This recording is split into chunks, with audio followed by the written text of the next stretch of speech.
Il y a 10 ans, lors de l'accord de Paris, le Canada s'était fixé l'objectif de réduire ses émissions de gaz à effet de serre de 40 à 45 % par rapport au niveau de 2005.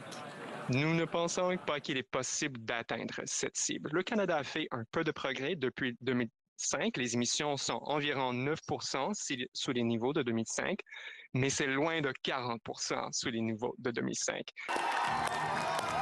Et depuis son arrivée au pouvoir en avril, le nouveau premier ministre Mark Carney a fait prendre un virage au Canada.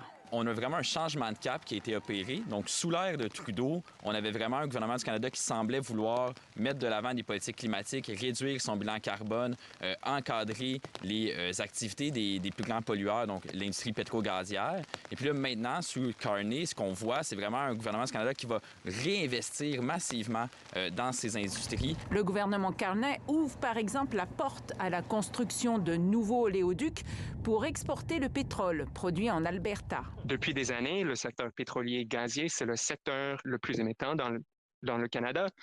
Et à chaque année, on voit que les émissions du secteur continuent à augmenter. Le secteur représente presque le tiers de toutes les émissions au Canada. Et les 10 dernières années, la production de pétrole canadien a augmenté de plus de 35 %. C'est faramineux comme croissance en matière, bien sûr, de production pétrolière et par le fait même d'émissions de gaz à effet de serre.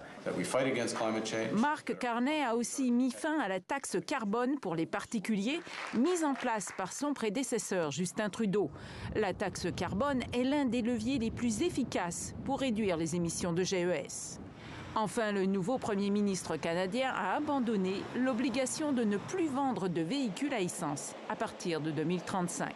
Tous les indicateurs semblent pointer vers un ralentissement considérable de l'effort canadien en matière de lutte au changement climatique. On se tire dans le pied, puis pas seulement aujourd'hui, mais pour les années à venir. Donc, on met un petit peu un boulet dans les jambes des générations futures avec des décisions politiques de la sorte. Malgré tout le lobby qu'on voit à l'échelle canadienne, il faut réussir à inventer une économie du 21e siècle qui ne peut être au Canada comme partout ailleurs qu'une économie décarbonée. Les coûts associés à l'inaction climatique sont tellement considérables qu'inévitablement, malgré ce qu'on observe présentement, on doit et on va revenir vers une stratégie plus intense en matière de lutte au changement climatique.